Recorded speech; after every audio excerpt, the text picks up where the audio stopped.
ಜಿಲ್ಲೆಯ ಸರಾಸರಿ ಇಳುವರಿ ಕರ್ನಾಟಕ ರಾಜ್ಯಕ್ಕಿಂತ ಜಾಸ್ತಿ ಇದೆಯಾ ಕಡಿಮೆ ಇದೆಯಾ?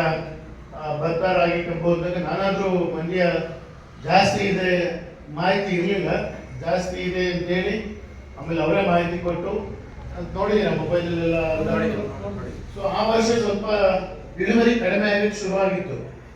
30-40 ವರ್ಷದ ತೆಗೆದ್ರೆ ಏನಿದೆ, ಈ ಕನ್ನಡ ಸಾಹಿತ್ಯ ಸಮ್ಮೇಳನ ಶುರುವಾದಾಗ ಇನ್ನೂ ಸ್ವಲ್ಪ ಇಷ್ಟನ್ನು ಸೇರ್ಕೊಂಡಾಗಿರ್ಲಿ ಅಂದ್ಬಿಟ್ಟು KRS ಕಟ್ಟಕ್ಕೆ ಶುರು ಮಾಡದ ಹಿಂದೆಯಿಂದನೂ ಮಾಹಿತಿ ತೆಗೆಯಲು ಶುರು ಮಾಡಿದ್ವಿ.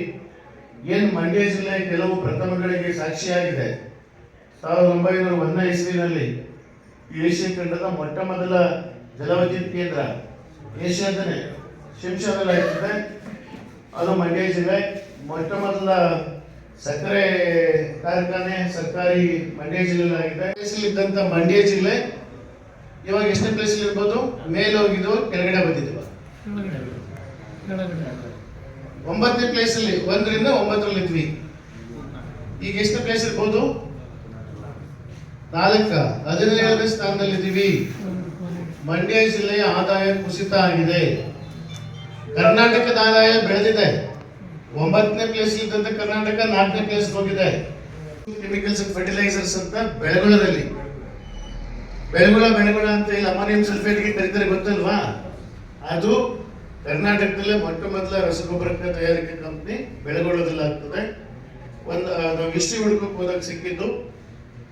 ಸೊ ಇವೆಲ್ಲ ಹಿನ್ನೆಲೆಯಲ್ಲಿ ಜಾಸ್ತಿ ಇಳುವರಿ ಅಂದ್ಕೊಂಡ್ವಿ. ಇಲ್ಲ, 2015-16, 16-17 ಏನು ಬರಗಾಲ ಬರ್ತದೆ, 2 ವರ್ಷ ದೊಡ್ಡ ಬರಗಾಲ, ಅವಾಗ ಇಳುವರಿ ಭತ್ತದ ಕಡಿಮೆ ಆಗಕ್ಕೆ ಶುರುವಾಗಿದ್ದು.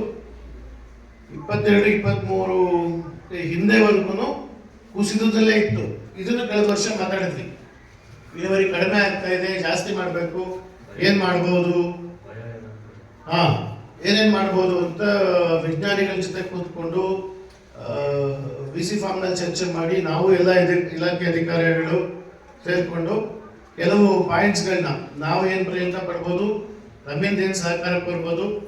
ನಮಗೆ ಗೊತ್ತಿದೆ ಇಲಾಖೆಯಲ್ಲಿ ಸಿಬ್ಬಂದಿ ಕಡಿಮೆ ಇದ್ದಾರೆ.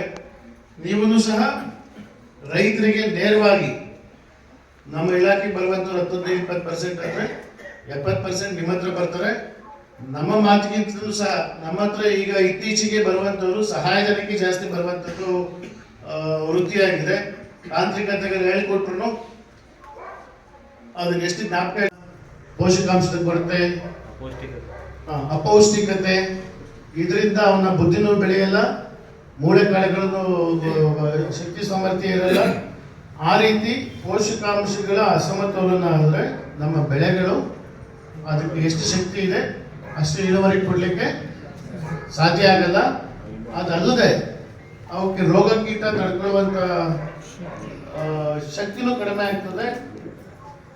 ಅಥವಾ ಒಂದು ರಸಗೊಬ್ಬರ ಜಾಸ್ತಿ ಕೊಟ್ಟು ಇನ್ನೊಂದು ರಸಗೊಬ್ಬರ ಕಡಿಮೆ ಆದರೆ ನಾವು ಜಾಸ್ತಿ ಕೊಟ್ಟಂತ ರಸಗೊಬ್ಬರನ ಹೀರ್ಕೊಳಕ್ ಆಗಲ್ಲ ಅದಕ್ಕೆ. ಸೊ ಈ ರೀತಿಯ ವ್ಯತ್ಯಾಸಗಳಾಗ್ತವೆ. ಹಾಗಾಗಿ ಮೊಟ್ಟ ಮೊದಲನೇದಾಗಿ ಈ ವರ್ಷ, ಹೋದ ವರ್ಷನೂ ಮಾತಾಡಿದ್ವಿ.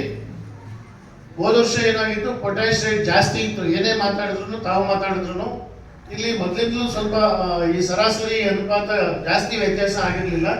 ಸಾರ್ವಜನಿಕ ಸ್ವಲ್ಪ ಜಾಸ್ತಿ ಬಳಸ್ತಿದ್ರು, ಬರೀ 266 ರೂಪಾಯಿ ಯೂರಿಯಾ ಸಿಗುತ್ತೆ ಅನ್ನೋ ಲೆಕ್ಕಕ್ಕೆ.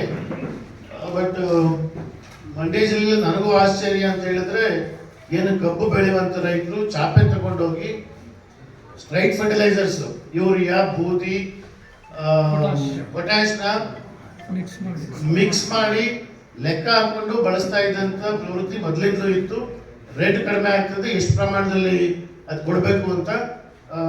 ಆ ರೀತಿ ಇದ್ದಂಥವ್ರು ಬರ್ತಾ ಬರ್ತಾ ಅಕ್ಕಿ ರೇಟ್, ಭತ್ತದ ರೇಟ್ ಕಡಿಮೆ ಆಗ್ತದೆ, ಕಬ್ಬು ರೇಟ್ ಜಾಸ್ತಿ, FRP ಜಾಸ್ತಿ ಆಗಲ್ಲ.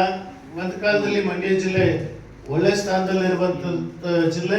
ಬರ್ತಾ ಬರ್ತಾ ಬರ್ತಾ ಇತ್ತೀಚೆಗೆ ನೀರಾವರಿ ಪ್ರದೇಶದಲ್ಲಿ ಇರುವಂತ ಬೆಳೆಗಳ ಲಾಭ ಕಡಿಮೆಯಾಗಿ ಈಗ ಒಣ ಪ್ರದೇಶಗಳ ಶುರುವಾಗಲಿ, ಎಲ್ಲನೂ ಅವಲಂಬನೆ ಶುರುವಾಗಲಿ.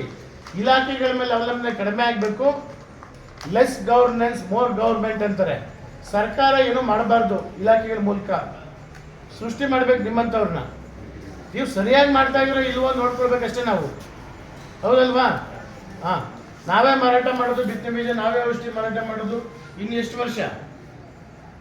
ಸೊ ಇವೆಲ್ಲ ದೃಷ್ಟಿಕೋನ, ನಾನು ಈ ಪಂಚಾಯತಿ, ನನ್ನ ಪ್ರದೇಶದಲ್ಲಿ ಇಷ್ಟು ಜನ ರೈತರಿದ್ದಾರೆ, ಇಷ್ಟು ಎಕರೆ ಭತ್ತ ಇದೆ, ಇಷ್ಟು ಕಬ್ಬಿದೆ, ಇಷ್ಟು ರಾಗಿ ಇದೆ, ಇಷ್ಟು ತರಕಾರಿ ಇದೆ, ಈ ಥರ ನೀವು ಪ್ಲ್ಯಾನ್ ಮಾಡ್ಕೊಂಡು, ನಾನೀಗ ಮಾತಾಡಿದ್ನಲ್ಲ, KR ತಾಲೂಕಿನಲ್ಲಿ ಎಷ್ಟು, ಪಾಂಡವಪುರ ಸಬ್ ಡಿವಿಷನಲ್ಲಿ, ಮಂಡ್ಯ ಜಿಲ್ಲೆಯಲ್ಲಿ ಈ ಥರದ ಒಂದು ಸಣ್ಣ ಕ್ರಿಯಾಯೋಜನೆ ನೀವು ಸಹ ರೂಪಿಸ್ಕೋಬೋದು. ದಯವಿಟ್ಟು ರೂಪಿಸ್ಕೊಳ್ಳಿ. ಆ ರೀತಿ ಅಭಿವೃದ್ಧಿಗೆ ಸಹಕರಿಸಿ. ಅದರ ಮೂಲಕ ನಾನೇನು ಅವಾಗಲೇ ಹೇಳಿದ್ನಲ್ಲ, ಮದುವೆಗೆ ಫಸ್ಟ್ ಇನ್ವಿಟೇಷನ್ ಕಾರ್ಡ್ ನಿಮಗೆ ಕೊಡುವಂಥ ಆಗಲಿ, ನ್ಯಾಯಕ್ಕೂ ನಿಮ್ಮನ್ನೇ ಕರೆಯುವಂಗಾಗಲಿ,